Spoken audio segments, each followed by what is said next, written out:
할렐루야. 오늘도 주님과 함께 동행하며 주님의 은혜와 평강 안에 거하는 복된 하루 되시기를 주님의 이름으로 축원합니다. 오늘부터 중고등부 수련회가 시작됩니다. 겨울 수련회가 중고등부의 신앙에 하나님이 크게 역사하는 귀한 수련회가 될 수 있도록 기도해 주시고, 인도하는 목회자들과 선생님들을 위해서도 함께 기도해 주시기 바랍니다. 오늘 민수기 7장 본문의 내용은 모세가 장막을 세우고 장막과 그 안에 있는 모든 기물들에게 기름을 발라서 거룩하게 구별한 날, 이스라엘의 지휘관들이 수레 6대와 소 12마리를 여호와께 헌물로 드렸다라는 그런 이야기입니다. 모세는 여호와께서 말씀하신 대로 그것들을 레위 지파에게 주어서 각각 그 직임대로 회막 봉사에 쓰이게 했다. 성경은 그렇게 말하고 있습니다. 사실 이 사건은 앞에 1장에서 6장의 말씀보다 한 달 전에 일어났던 일입니다. 1장에서 6장까지는 인구조사를 마치고, 또 1장에서 6장의 과정을 통하여 인구조사를 마치고 진영을 정결하게 한 다음에 이제 가나안 땅을 향하여 출발할 모든 준비를 다 마쳤습니다. 이제는 출발만 하면 되는 상황인데, 본문은 갑자기 성막이 처음 완성된 때인 한 달 전으로 돌아갑니다. 그것은 출정하기에 앞서서 전쟁보다 더 중요한 것이 있다라는 것을 가르쳐 주기 위해서였습니다. 이스라엘 백성들이 이제 가나안 땅으로 출발하면서 가나안 백성들과 전쟁을 하게 될 터인데, 전쟁을 수행하는 것보다 더 중요한 것은 누가 그 전쟁을 주도하느냐입니다. 이스라엘의 전쟁은 여호와 하나님의 전쟁입니다. 전쟁의 주관자는 하나님이시고 결국 전쟁을 수행하시는 분도 하나님이십니다. 이스라엘은 지금 하나님의 명령에 따라 장막을 지었습니다. 장막은 하나님의 임재의 상징이죠. 하나님이 함께 하시는 장소입니다. 이스라엘의 전쟁은 하나님의 전쟁이기 때문에 언제나 하나님이 함께하는 전쟁이어야 했습니다. 이제 가나안 땅을 향해 출발하는데, 그러면 지어졌던 장막도 함께 백성들과 이동해야 했습니다. 공간적인 차원에서 볼 때 사실 이 장막은 이스라엘의 모든 진의 중심이었습니다. 장막을 중심으로 동서남북 각 3지파씩 12지파가 위치해 있었고, 그 가운데 장막이 있고 그 장막은 레위 지파가 지키고 있었습니다. 영적인 차원에서 보면 장막은 이스라엘 공동체의 중심입니다. 하나님의 임재의 상징이죠. 따라서 거룩하신 하나님이 거하시는 이 장막도 거룩하게 지켜야 했습니다. 이것은 정말 중요한 일입니다. 7장에서 10장은 장막의 성결과 백성의 성결을 어떻게 지키느냐, 거기에 대한 이야기를 하고 있습니다. 오늘 본문은 장막을 이동하는 데 필요한 물품들을 이스라엘의 지휘관들이 바치는 이야기입니다. 전쟁보다 더 중요한 것은 전쟁의 주인이신 여호와 하나님이라고 했습니다.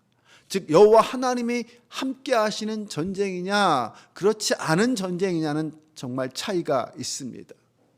장막은 여호와 하나님의 임재의 상징이라고 했습니다. 이 장막이 완성되고 장막에 쓰여질 모든 기구와 제단과 기물에 기름을 발라서 거룩하게 구별했습니다. 그 말은 이제 장막은 정말 하나님이 거하시기에 합당한 역할을 할 만큼 준비되었다라는 것입니다. 이제 장막은 사용될 준비가 되었습니다. 거기서 하나님 앞에 제사도 드릴 수 있게 된 것이죠. 마침내 완성된 그 장막을 보면서 모세와 이스라엘 백성들은 얼마나 가슴이 벅차 올랐을까요? 이스라엘이 전쟁에서 승리하기 위해서는 바로 그 장막에 하나님이 계속해서 임재해 계셔야 합니다. 하나님의 임재의 상징인 장막 속에 하나님이 함께해 주셔야 합니다. 하나님이 함께 하시면 전쟁에서 승리할 것이고, 하나님이 떠나면 전쟁에서 패배할 수밖에 없을 것입니다. 그러므로 그 장막은 이스라엘과 함께 항상 움직여야 합니다. 어떻게 움직여야 할까요? 하나님께서는 거기에 대한 방법도 다 가르쳐 주셨습니다. 진영과 함께 장막이 움직이는 것은 정말 중요한 일이었습니다. 그 일을 위해서는 누군가의 헌신이 필요했고 헌물도 필요했습니다. 그때 이스라엘 각 지파의 지휘관들이 먼저 나서서 하나님 앞에 헌물을 드립니다. 그들이 드린 예물을 보면 황소 12마리와 그 소들이 끌 수레 6대였습니다. 그리고 모세는 레위 지파에게 그것을 나누어 주고 레위 지파는 그 직임대로 헌신했다라고 말하고 있습니다. 그 중에 이 게르솜 자손과 무라리 자손은 성막이 이동할 때마다 자신들이 맡고 있는 그 성막의 기물들을 들여진 수레에 싣고 이동해야 합니다. 게르솜 자손은 장막 같은 천 종류를 담당하고 있었기 때문에 소 4마리와 수레 2개가 주어졌고, 이 무라리 자손들은 성막의 널판 같은 것을 담당하고 나무 같은 것을 담당하고 있었기 때문에 수레 4대와 소 8마리가 주어졌습니다. 그리고 고핫 자손은 성소 안의 물건들을 수레가 아닌 어깨에 직접 메고 옮겨야 했습니다. 그래서 그들에게는 수레나 소가 배정되지 않았습니다. 하나님께서는 우리를 각기 직임대로 사용하십니다. 그러므로 각 직임을 맡은 자들은 그 직임에 맞게 행동해야 합니다. 다른 사람을 시기하거나 탐하지 말아야 합니다. 각기 직임이 다르듯 주신 은사도 다르고 재능도 다릅니다. 그것은 누가 더 커서도 아니고 누가 더 훌륭해서도 아니죠. 그 직임에 맞게 하나님이 사명도 주시고 은사도 주시는 것입니다. 우리는 직임을 서로 비교하면서 교만에 빠지거나 자기 비하에 빠져서는 안 됩니다. 우리 하나님은 차별하시는 분은 아닙니다. 공평하게 그 임무에 따라서 나누어 주십니다. 그러므로 그 직임을 맡은 자에게 요구되는 것이 있다면 그것은 시기나 질투가 아니라 충성입니다. 광야의 여정을 위해서는 이스라엘 각 지파에게 각각 거기에 맞는 사명과 직임들이 주어졌습니다. 그것은 오늘날 우리도 마찬가지죠. 교회가 하나님의 일을 감당하기 위해서는 각자의 성도들에게 각각에 맞는 직임과 사명들이 주어져 있습니다. 그리고 그 사역을 위한 은사도 하나님이 주셨습니다. 우리는 하나님이 주신 그것을 받아서 그 사명을 온전히 감당하면 됩니다. 그것을 충성이란 말로 표현할 수 있을 것입니다. 맡은 자에게 구할 것은 충성이라고 했습니다. 즉 오늘 하나님이 우리에게 요구하시는 것은 하나님 앞에 헌신하고 충성하는 것입니다.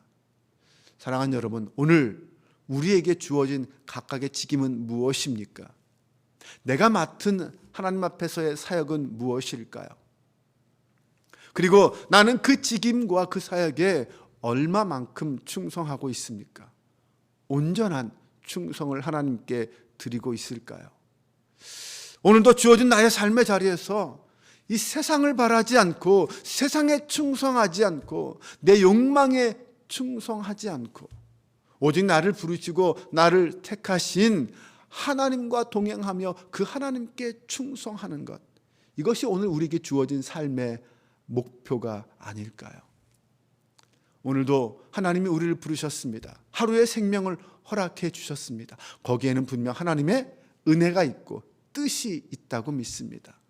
그렇다면 하나님께서 나를 부르신 그 목적을 오늘도 이루어드리고 그 하나님께 영광 돌리는 하루가 되어야 할 것입니다. 하나님, 오늘도 나를 사용하여 주옵소서. 당신의 도구가 되게 하시고 당신의 영광이 되게 하여 주옵소서. 이 새벽 이렇게 기도하는 저와 여러분 되시기를 바랍니다. 기도하겠습니다. 하나님, 우리를 주님의 자녀로 불러주신 것 감사합니다. 또한 부르신 것으로 끝나지 않고 각자 직임도 주시고 사명도 주셔서 감사합니다. 맡은 자에게 구할 것은 충성이라고 하셨으니 오늘 우리의 삶이 하나님 앞에 온전히 충성된 삶이 되게 하여 주옵소서. 사랑의 하나님, 주님이 주신 것을 헛되게 무익한 곳에 사용하지 말게 하옵소서. 오직 하나님의 영광만이 드러나는 곳에 쓰임 받게 하옵소서. 무엇보다 늘 겸손하게 전심으로 주님의 이름을 부르는 우리의 자리가 되게 하여 주옵소서. 오늘도 나에게 주신 직임을 감사함으로 사용하게 하시고 풍성한 열매로 영광 돌리는 저희들 모두가 되게 하여 주옵소서. 우리 주 예수 그리스도의 이름으로 기도합니다. 아멘.